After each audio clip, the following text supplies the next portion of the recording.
Orphan of the Road Impact Award winner Fernando Faciole, Brazil. The title appears over Fernando's winning image of an anteater pup. Fernando Faciole. From the big city of São Paulo, I start my long journey to document the anteater's plight. Mato Grosso do Sul, Brazil. Huge truck speed past. An injured anteater lies at the roadside.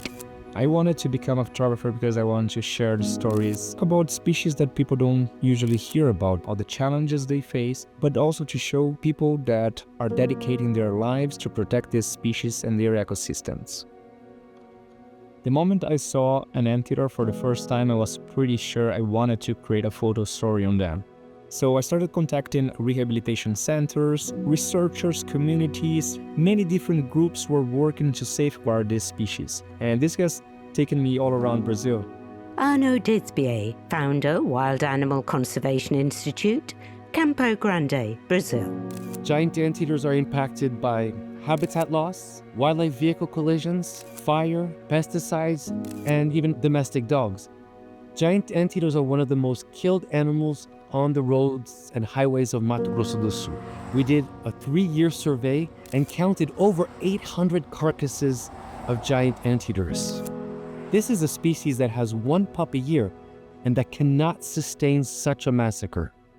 Fernando arrives at the Wild Animal Conservation Institute. I've been documenting the work the Wild Animal Conservation Institute has been doing for the past couple of years, but they have been working with these animals for over 15 years. They have 40 tagged animals, and when they color them, they can understand where these animals are crossing more. And with this information, they can show to authorities where crossings need to be built. Graziele Sorresini, veterinarian at the Institute. In recent years, some wildlife crossings have already been built here in the highways of Mato Grosso do Sul, but we managed last year, in 2024, the approval of a mitigation plan for the BR-262, which is known as the Highway of Death. From that, we'll be able to install a fence as well, leading to these lower wildlife crossings. They not only prevent the animals from accessing the highway, but they also direct them to these passages so they can make a safe crossing. We return to Fernando at the State Department of Transit Driving School.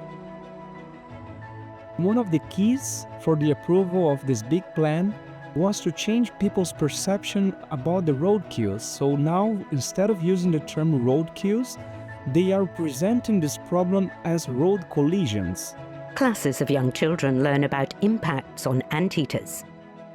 This way, we can talk about anteaters, but we can also talk about people getting involved in accidents. This was key to show government that these solutions, they have to be implemented now.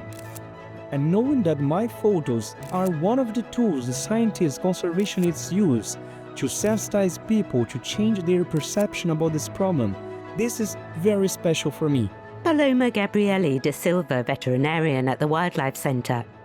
We receive many orphaned pups resulting from collision. To continue helping these anteaters, we have to publicize our work, show why it's important to people and to decision makers. So this partnership with Photography for Conservation is very important.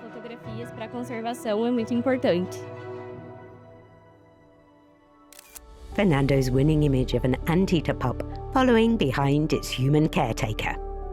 This specific image was created in Belo Horizonte, in Minas Gerais, at the Rehabilitation Center. So it was 7 p.m., the last feed of the day, when the vet put the pup to walk a little bit and exercise on the ground.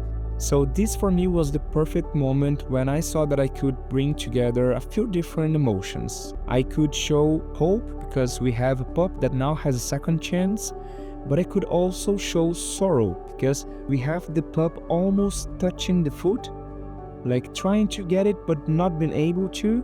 We have an animal that should be with its mother in nature and now is desperately trying to be attached to a person.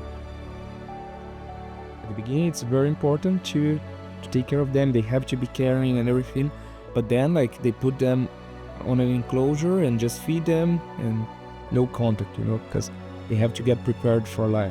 He nods thoughtfully. As soon as I saw this image, I knew that this was something powerful. We return to Arno. The partnership between us scientists, government authorities, and the power of photography, Fernando's work, has been absolutely essential in delivering change.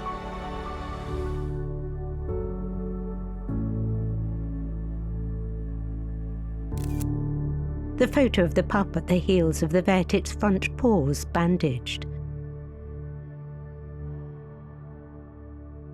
On-screen text appears, thanking those involved.